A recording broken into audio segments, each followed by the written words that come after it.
অনেক ভালো লেগেছে। এবং আরও যেটা বলবো যে এরকম গল্প আরও যেন হয়, যেটা আমাদের বাংলাদেশকে রিপ্রেজেন্ট করবে। আর এটা অস্কারে যাওয়ার মতো মুভি। এটা একটা সময় যাবার পরে এইটা নিয়ে গবেষণা হবে, এই মুভিটা নিয়ে গবেষণা হবে। Thank you, thank you. অসাধারণ লেগেছে। কেন লেগেছে অসাধারণ সেটা বলি। আমরা এতদিন বলিউড হলিউডের সিনেমা দেখতাম, যে সিনেমাটা দেখার পরে এর বিভিন্ন ব্যাখ্যা বিশ্লেষণ করতে হতো। যেমন আন্ধাধুন একটা সিনেমা, যেটা নানানজন নানানভাবে এটার রেজাল্টটা বের করে। তো আমার মনে হচ্ছে এই সিনেমাটা এরকম, যেটার রেজাল্ট দর্শকের হাতে ছেড়ে দেওয়া আছে এবং সে তার জ্ঞান বুদ্ধি গভীরতা অনুযায়ী বুঝে নেবে। আর আপনারা দুইজন অসাধারণ অভিনয় করেছেন। আমি সাধুর ভয়ের তালের পিঠা খেতে চাই। আসল ফল থেকে তৈরি, সম্পূর্ণ প্রিজারভেটিভ মুক্ত ফ্রুটিকা, পিওর মানে ফ্রুটিকা।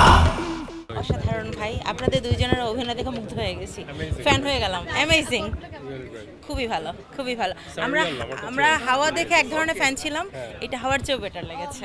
থ্যাংক ইউ, অসাধারণ। আপনারা কি এখানে দেখে এই সিনেমার একটা ডায়লগ আছে, এরকম পিঠে আমি আমার বাপের জন্মে খাইনি। এই ডায়লগটা ভালো হয়েছে। ও মাই গড, মনে হচ্ছিল মার্কেজের উপন্যাস। নিঃসঙ্গত 100 বছর পড়ছিলাম, আবার সুমন ভাইয়ের গল্প পড়তে চাইবো। আপনাদের দুজনের অভিনয় সবসময় দেখবো, হিপনোটাইজ হয়ে আছি, মুগ্ধ। আমি এখনো ঘোরের মধ্যে আছি। আমার কুলসুমের জন্য অনেক বেশি কষ্ট হচ্ছে পার্সোনালি। আপনি নাজিফা তো আমি বিশ্বাস করি না, মানে আপনি কুলসুমের আমি বিশ্বাস করি না। আপনি অনেক বেশি ভালো করছেন, অনেক এত ন্যাচারাল অ্যাক্টিং। আমি এর আগে মনে হয় হাজার সিনেমা এরকম রিয়েলিস্টিক বাংলা গল্প পেয়েছি, মানে এত natural. Thank you, thank you. আপু তাল খেয়েছেন? আপু গ্রেট। পুরো মুভিটাতে তুষি আপুকে দেখছি, ওনার মুভিটাই, ওনার অ্যাক্টিংটাই ভালো। Thank you.